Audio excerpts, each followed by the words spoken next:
Hello all, welcome to Shanka's kitchen. ఈ recipe తెలుగులో చెప్తున్నాను ఎందుకంటే ఇది చాలా యునీక్ ట్రెడిషనల్ ఫ్యామిలీ రెసిపీ. ఇది అమ్మ దగ్గర నేర్చుకున్నాను ఇండియాలో ఉన్నప్పుడు.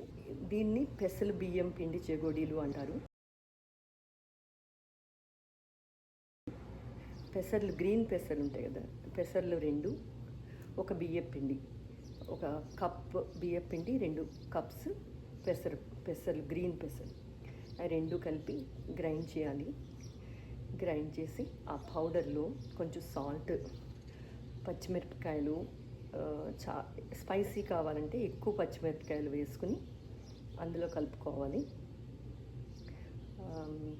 సో అంతే, చపాతీ పిండిలా కలుపుకుని దాన్ని రౌండ్స్ చేసి దాన్ని చెగోడీల టైప్లో చేయొచ్చు.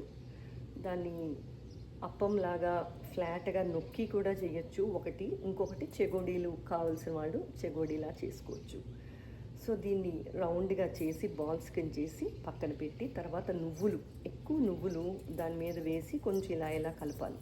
అప్పుడు ఆ నువ్వులు స్టిక్ అవుతుందన్నమాట ఆ రౌండ్స్కి. సో అప్పుడు ఆ రౌండ్స్ని తీసుకుని చెగోడీలాగా రౌండ్గా చేసుకుని డీప్ ఫ్రై చేయాలి, అంతే.